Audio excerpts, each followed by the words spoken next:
Hey, I'm Crystal Hurd, and this is my channel, That Lewis Lady. And today I have a really cool, interesting, informative C.S. Lewis thing that we're going to talk about today. I don't know how many of you guys have read To Kill a Mockingbird by Harper Lee. This is an incredible book. I've taught it many times. This is of course, if I love a book, I always buy it in the super pretty edition with the sprayed edges. But this is the collector's edition of To Kill a Mockingbird that came out pretty recently. If you do follow American literature, you'll know that Harper Lee won many accolades with this. Of course, there's the amazing movie with Gregory Peck that was recorded and is just a staple of film. You know, it's an amazing film, and Harper Lee was on set and did a lot of contributions to that film. So it's really neat that she was very hands-on with that project, and I think it's pretty faithful actually to the book, which you can't always say that about film adaptations. But Harper Lee was born and raised in Alabama, here in the States. She comes from a family of lawyers. Okay. Her last name on one side of her family is Finch. And of course, Deal in the book is actually based off of her childhood friend and also amazing writer.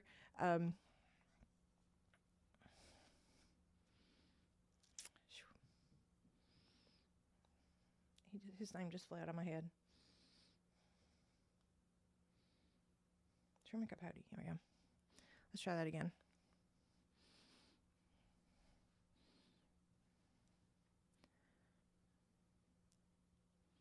The character Deal was actually based off of Harper Lee's actual childhood friend and later writer of In Cold Blood, Truman Capote. As some of you may know, Harper Lee actually went with Truman Capote to do the research for In Cold Blood, so she was actually present. There's been a couple movies about that. And Harper Lee did attend his funeral, but they had kind of grown some distance between the two of them later in life. But this book is, in some ways kind of semi-autobiographical, with Lee sort of inserting herself. Now, if you know much about the book and its history, you'll remember that several years ago, Go Set a Watchman came out. And that was, we found out, the first draft, essentially, of To Kill a Mockingbird. Okay. It is a very different book. For one, it's narrated by Harper Lee's character as an adult, right? It's Scout as an adult, and it has a very different tone than To Kill a Mockingbird, which she rewrote. Right? She was given a year to write this book without having to work a job. She wrote Go Set a Watchman. She turned it in. They're like, this is okay, but it'd be better if you rewrote it from a child's perspective. So that's what she did. And then here comes the great classic To Kill a Mockingbird. So a lot of people have wondered, that's very interesting. She didn't really write much after that. We do have a book that recently came out that has some of Harper Lee's like short stories, and a little bit of her essays are in there as well. And you can pick that up. That's actually a pretty recent release. So if you're interested in just reading more about from Harper Lee's work that has been released to the public, you can pick that up. But a lot of people don't know that Harper Lee actually went to the University of Alabama for college, and she studied law, much like her sister Alice, who was a lawyer, and her father, who was also a lawyer. During that time, she wanted to do some interesting things, and a lot of her family never really left the town. But as we all know, later on, she herself had moved to New York to try to work on publishing. And so she moved to New York closer to that. And so she had two places that she lived. She lived back at home in Alabama, but she also had an apartment in New York, and she kept that for many years. But in the summer of 1948, Harper Lee decided that she was going to do summer school at the University of Oxford. It was a special program that was open to certain American students. It was an exchange program, essentially, and they could go and engage in the culture, attend tutorials, go to lectures, just sort of be a student at Oxford for 6 weeks. And Harper Lee applied for this program and was accepted into this program. So in the summer of 1948, and I'll link a couple of articles down below for you, but in the summer of 1948, she actually went to Oxford for 6 weeks and studied on campus. Now, an interesting thing about Harper Lee is that while she was there, she attended a lecture by C.S. Lewis. And fell in love with C.S. Lewis. Just thought he was awesome. He was great. Not only did he have the Christian values, which she embraced also, but he was very rational and commonsensical, and she loved that about him. And for the rest of her life, she admits that C.S. Lewis was one of her biggest literary influences, which is really cool because a lot of people read a book like this and think, what? C.S. Lewis? Okay. Really? Yes. Now, there was a few years ago, there was an article out in The Guardian. It was from February of 2015, where Harper Lee's agent talks about how she would impersonate C.S. Lewis all the time, and how she loved C.S. Lewis, and she never passed up the opportunity to talk about what a great man, writer, thinker C.S. Lewis was. She was just captivated by him during that summer. And when she came back, she decided, to read and reread many of his works. Just like C.S. Lewis did at the end of his life. If you remember, he talks about in volume 3 of the letters that as he was sort of coming to the twilight of his age, C.S. Lewis decided that he was going to reread some of his favorite books. And he actually mentions those in the letters. He talks about some of those. And Harper Lee actually did the same thing. She returned back to her favorites in the last few years of her life. And if you don't know, she actually died of dementia.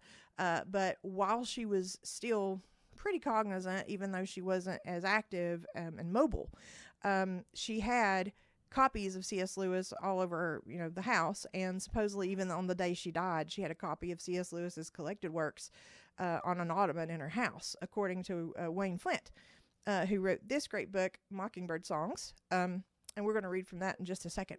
But it's really interesting that Harper Lee and C.S. Lewis have a connection, and it actually goes a little deeper than that. When I started reading up on Harper Lee, it turns out that she and her sister Alice, who was also a lawyer, and I think she practiced into her 90s, which is wild. But she was a lawyer for much of her life, but she never actually left the States. But she loved literature and history, especially history. And one of the things that Alice talked about, how she loved, and Harper Lee as well, was that they loved British history and British historian writing. So one of the things that they mention in one of the books is that they loved Thomas Babington Macaulay. And you're probably thinking, who is that? Never heard of him. Yeah, he's not, he was very popular in his day as a writer and a thinker, but and I'll stick a picture up of him, but he was such an interesting man. He did some various government posts when he was alive, but he also wrote for the Edinburgh, and it was just amazing. Now, what I have here, I actually have a copy of his historical and critical essays that I purchased on eBay. This is the American version of what was published in the UK in the late 1870s. And I don't have my glasses on, so I can't. 1875 on this one. Yeah. But here's what's interesting. While the Lee sisters both enjoyed Thomas Babington Macaulay, so did Albert Lewis, which was C.S. Lewis's father. Okay. Now in Surprised by Joy, we hear Lewis talk about how many books his father had. That they were double stacked in the bookshelves and just stack, and he was never forbidden from reading any of those things, right? He was wide open, and he kind of appreciates that his father gave him access to all those books. His father never got rid of the books, and when Little Lee was sold, they had a huge task of pulling all those books out. But of all the books that Albert read, and he read very voraciously, his favorite book, and Warren, his older brother, even says this in the Lewis papers, which are the family papers that are housed at Wheaton, was that his favorite was this collection of critical and historical essays by Thomas Babington Macaulay. Now, if you're interested, I've actually gotten to hold Albert's copy. It is currently in the stacks at the Wade Center at Wheaton College. And what is awesome is that all of Albert's annotations and underlinings are still there, which is awesome.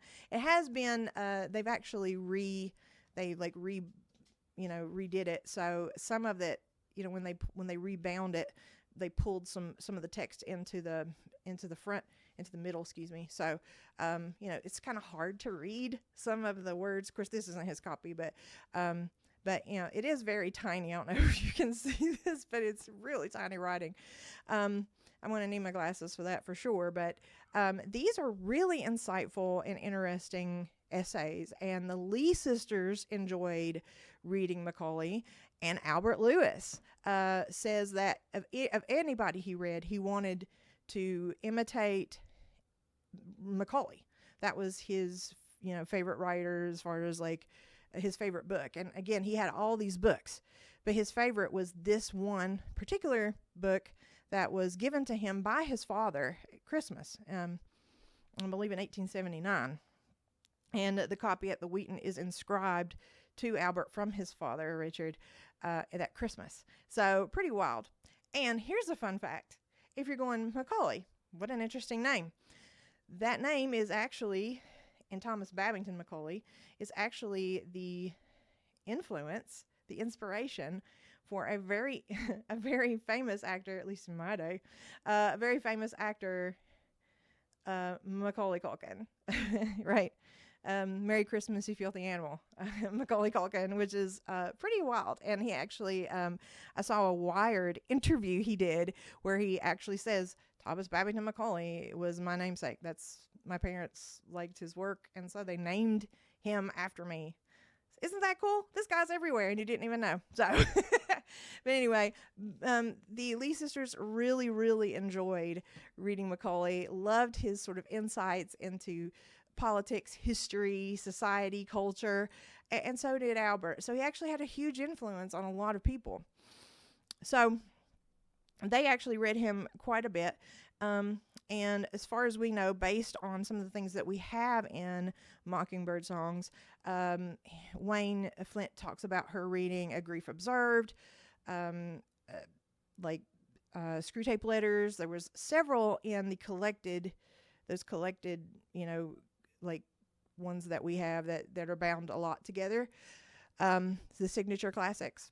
And there was quite a bit of those that she returned to again and again and again.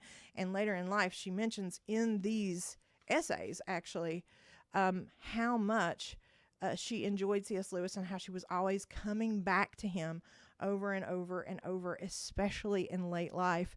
Now, here's an interesting side fact. According to these letters, Harper Lee, on one of the sides of her family, one of her ancestors actually owned slaves. He said it probably wasn't for long. It was a very long time ago, and it probably wasn't that many. But regardless, it's a very interesting thing to think about when we think about literature and the classics and how, an author's life kind of imprints onto their work. But she actually talks about, they did some family history and found out that way back a few centuries, it was a grandfather, I think. But then it sort of phased out. But they owned a couple of slaves back then, which is pretty wild to think about. But, in the Wayne Flint, and I wanted to sort of end with this, in this great book, if you're interested, pick it up. It's epistolary. It's letters between Harper Lee and Wayne Flint. And they developed a friendship over the years. She was notoriously a bit of a nomad. She didn't like people and crowds and all that stuff. But she does talk about, in one of her very last letters to Wayne Flint, which was May of 2009, she actually mentions in this very last letter that she's been reading C.S. Lewis again. So one of the very last things that we have that Harper Lee wrote in this correspondence is actually about Lewis. And she writes, "My recent readings, if you are even faintly interested, have been centered on C.S. Lewis. I come back to him in my old age after decades of neglect, and I'm surprised to discover how much I've missed his wise and humorous counsel. He was a sweetheart. The latest 2 Lewis anecdotes I heard were delightful, but I have room for only one." He was asked if he remembered the instructions he received as a boy. "Only 2, he said. Bend over and don't talk with your mouth full." They don't make them like that anymore. That is one of Harper Lee's last letters to Wayne Flint before her passing. So pretty interesting, the intersection of Harper Lee and C.S. Lewis, but not surprising that he left an indelible mark on her, not just in his writings, but actually, being a student at Oxford for 6 weeks. Even in that small amount of time, people can have a huge influence on their readers and their admirers. So pretty neat. But anyway, I just wanted to share that with you. I'd read the article from The Guardian. Again, I'll link some of my resources below. But I had read that article a few years ago, and I thought, wow, that's interesting. That's kind of out of the blue. And then as I started reading more and more, he just kept coming up about C.S. Lewis. And Harper Lee really, really loved and admired him. And there's a lot of really cool connections when you start digging deep into both of their loves and history. So I wanted to share that with you guys. I'll be back as soon as I can with some more videos. But thank you so much for listening. I love each and every one of you, and I hope you have an amazing day. See you later.